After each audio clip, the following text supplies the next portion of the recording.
প্রথম টার্গেট সামাজিক যোগাযোগ মাধ্যম ব্যবহারকারী কিশোরীরা। এরপর কৌশলে তাদের সাথে গড়ে তোলেন ভালো সম্পর্ক।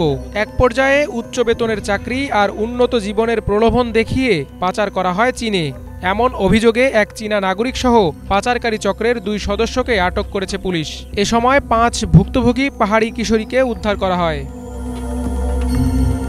জানা গেছে, অভিযুক্তরা সংঘবদ্ধভাবে প্রতারণার মাধ্যমে পরিবারের অগোচরে পাহাড়ের বিভিন্ন এলাকা থেকে ভুক্তভোগীদের চীনে নেয়ার নাম করে ঢাকায় নিয়ে নিজ বাসায় আটকে রাখে। পরে সুযোগ বুঝে পাচার করে দেয়। কিশোরী সংগ্রহের কাজটি করে থাকে চক্রের সদস্য সুমি চাকমা ওরফে হেলি চাকমা।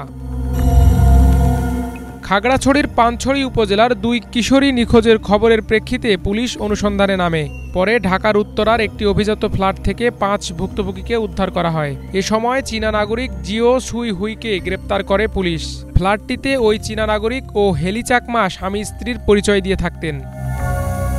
আদালতে ভুক্তভোগীদের একজন জানায়, হেলি চাকমার সঙ্গে যোগাযোগ হলে চীনে উচ্চ বেতনের চাকরির সুযোগ দেওয়ার কথা বলে ঢাকায় যেতে বলে। এজন্য ওই ভুক্তভোগীকে 5000 টাকাও পাঠানো হয়। ঢাকায় যাওয়ার পর তার ফোন কেড়ে নিয়ে যোগাযোগ বিচ্ছিন্ন করে দেয় অভিযুক্তরা।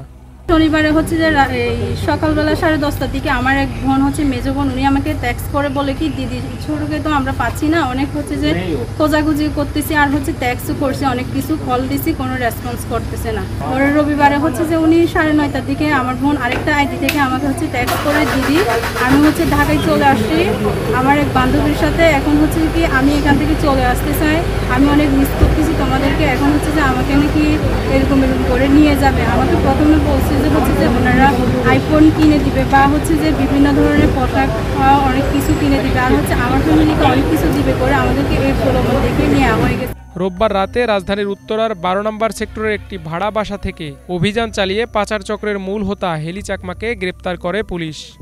সুমি চাকমা প্রকাশ হেলি এই নারীর সাথে টেলিফোনের মাধ্যমে ফোনের মাধ্যমে আমাদের পানছড়ির ভিকটিমের ফোনে কথা হয় এবং সেই পরিচয়ের সূত্র ধরে সেই প্রকাশ হেলি এই ভিকটিমকে প্রলোভন দেখায় এবং তাকে মোবাইল ফোন এবং আইফোন এবং বিভিন্ন ধরনের মূল্যবান সামগ্রী কিনে দিবে এবং তাকে চীনে নিয়ে যাবে সেটা জানায়। এবং এরা আসলে একদমই আমি বলবো যে যেহেতু শিশু, আমাদের শিশু আইন অনুযায়ী 18 বছরের নিচে, তারা সেই প্রলোভনের ফাঁদে পড়ে যায়। Bangla vision news desk.